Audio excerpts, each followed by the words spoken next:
Planning a trip to Japan and you're not sure where you should go, what you should do? Well, here's my 15-day itinerary from when we went to Japan in September 2023. We stayed with monks in Koyasan, we stayed in a Japanese inn which is known as Ryokan, and we also had a 5-star hotel stay in Tokyo. And we also stayed above Kyoto station with a great view of the Shinkansen. We've got a mix of cities in our trip with Tokyo, Kyoto, Osaka. We went to Hiroshima for a day trip, and we also went into the Japanese Alps and visited Takayama for 2 nights. We also went for visits to nature with the bamboo forests and the Kyoto Gardens. All of this was facilitated by the JR Pass. In this video, I'll talk you through at a high level our itinerary, and as with everything, I'll be talking through how much the trip cost overall. So let's jump in. So firstly, we flew into Tokyo Airport originally from London. And the reason why we flew into Tokyo Airport was we were on a British Airways flight, we were in business, and we had an offer with American Express where we'd use air miles and a companion voucher. So that was the only place we could fly into with BA. So then we actually went on the Shinkansen from Tokyo to Osaka. And I have got a video where I go into a lot more detail about the JR Pass. So I talk about how much it costs.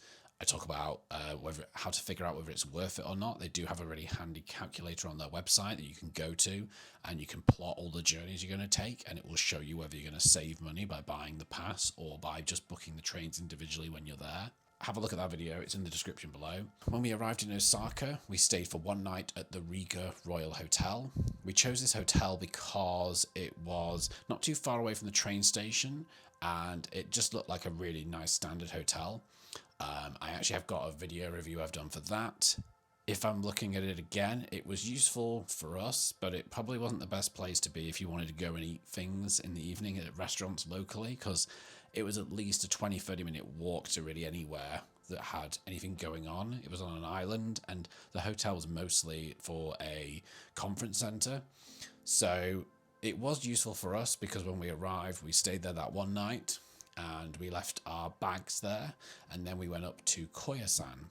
So Koyasan is up in the mountains of Osaka, and you can buy something called a World Heritage ticket, and this allows you to get the cable car up to the Koyasan village, and also it gives you a 2-day bus pass. This means you can then book a Shikupu temple lodgings, which basically means you're staying with monks for the night. Now, it's not like a monastery as per se, it's very kind of traditional Japanese inn style, and I've actually done a video about that trip that you could watch and find more information, but I would highly recommend it because that's where you really see the real beauty of Japan. And this village is where the Shingon Buddhism was originally started, so there's a lot of significance from a kind of well-being and just peaceful perspective there. It was definitely a vibe I would recommend. So we came back down the next day and stayed again in the Riga Royal Hotel in Osaka because they had our bags and it was just easier for us to know exactly where we were going back to. So the next day then we got on a train quite early to Hiroshima, and we wanted to go for a day trip to visit Hiroshima, but we had our suitcases. So the great thing in Japan is they have coin lockers, and this is something that's standard in all train stations across the country, where you can pay anything from like 50p to £1 to leave a suitcase in a locker, and you can even fit 2 suitcases in some of the lockers. So we left ours in the train station at Osaka, got on the Shinkansen to Hiroshima, and went to explore for the day. We went to the Memorial Museum, and it was quite bad weather-wise, so after that we did go to get some food, and we then went to have a look around the shops, but I was quite tired at this point, so we did get the train back a little bit earlier. We were able to get on an earlier train than what we had reserved, which was great, and we went to pick up our suitcases, and then we headed off back on the Shinkansen again from Osaka to Kyoto. So we stayed for 4 nights in Kyoto, and yeah, this was my favourite city, even above Tokyo. I think because Kyoto used to be the old capital of Japan, there's so much history there, also surrounded by modern buildings. It was a really nice balance that I loved. We actually stayed above the Kyoto train station, and we had a great view of the Shinkansen. And then there was also just really nice food markets that we went to there. There's also quite a few different day trips we did. So we went to the Thousand Torii Gates, we went to the bamboo forests, and we also went to visit the Nara Park, where you can feed the deer. And these were all accessible on the train, also using our JR pass that we had. So it was all really super handy. So yeah, also there's just so much going on at the train station in Kyoto as well, which was very crazy. They had like these amazing stairs. There's a tower that costs about £3 to go up to and have a look at. So yeah, I really love Kyoto. Then after our 4 nights there, we then got on the Shinkansen and we went to Nagoya. And at Nagoya, we then changed to get the Hida Wide View Express. Now, this was to Takayama, which is up in the Japanese Alps. Now, we had read up on this before we'd gone, that Takayama is a traditional Edo period city, and we stayed there for 2 nights in a ryokan. A ryokan basically translated means Japanese inn. So it's very traditional style, sliding doors, matted floors, again those beds that are on the floor, and we had a balcony that looked out over the valley, which was just gorgeous. This was a really nice addition to the trip on our way to Tokyo, to again just kind of have a bit more of a peaceful experience. And we also went to places like Hida Folk Village. There was also the Festival Museum, so it was great to understand a little bit more about the culture of what the Edo period would have been like in Japan, and also to see some of the traditional buildings. So after our 2 nights there, we then got on with Hida Express up to Kanazawa, and we stayed for 1 night in Kanazawa, right next to the train station actually, and we went to visit one of Japan's 3 great gardens, which is called the Kenoku End Garden, and this was stunning. There was just, I've never seen trees with roots coming out the ground so high, and such well landscaped and preserved gardens. It was really beautiful and special. There is actually a video that I've done, of course, if you've not guessed by now, I've done a video for all sections of this trip, where I go into a little bit more detail about the gardens and also a bit more detail around Takayama. So if you want to watch that, it's in the description below. And so then we stayed 1 night there, and then we got the Shinkansen the next day to Tokyo. Now, we actually stayed in 2 hotels whilst we were in Tokyo. We had a bit of luxury to begin with. We went to a 5-star hotel for 2 nights. And the reason we booked this was we had an offer with American Express with a credit card that they have, the Platinum, where we got a discount on the hotel.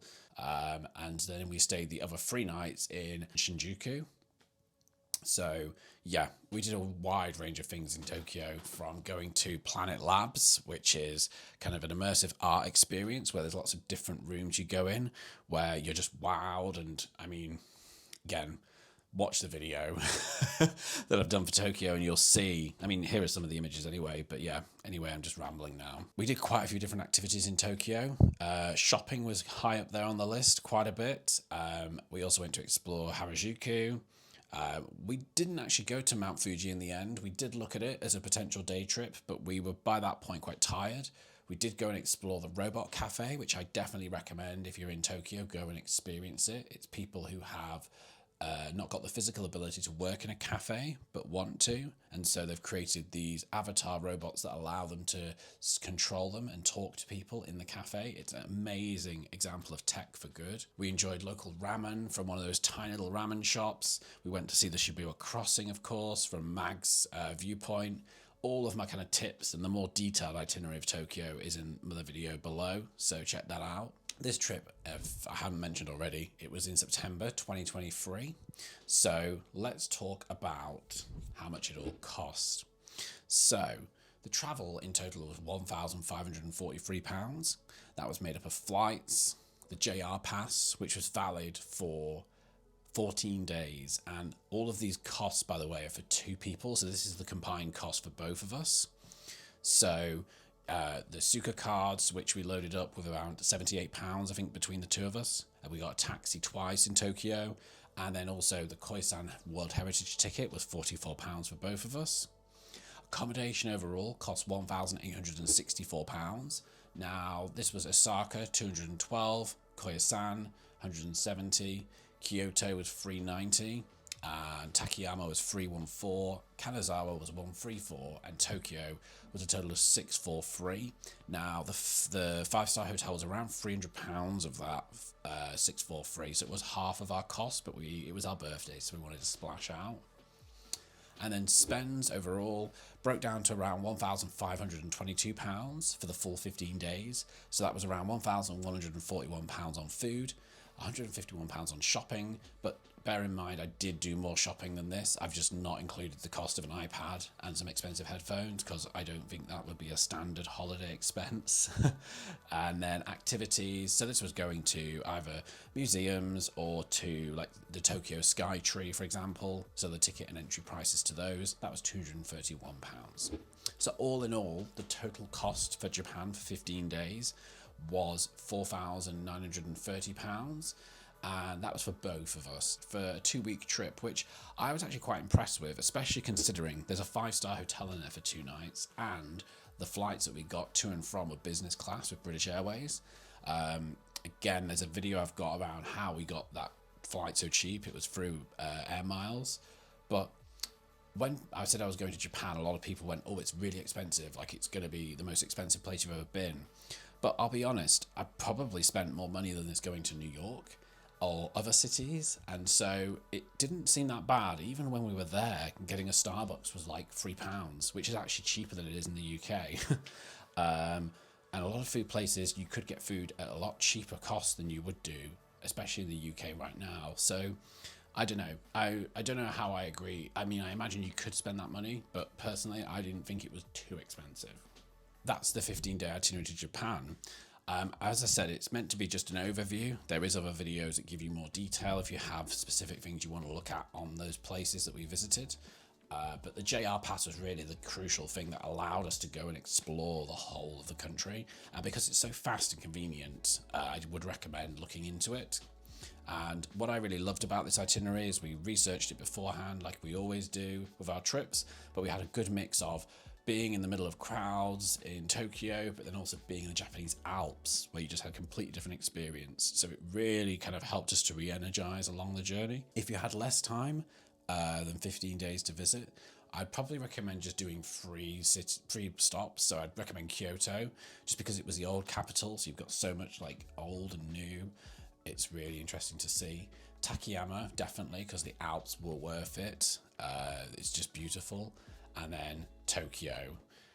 I was surprised, as I said, with the costs. It was not as expensive as I was thinking or been made to believe. It would be the most expensive holiday I've ever been on.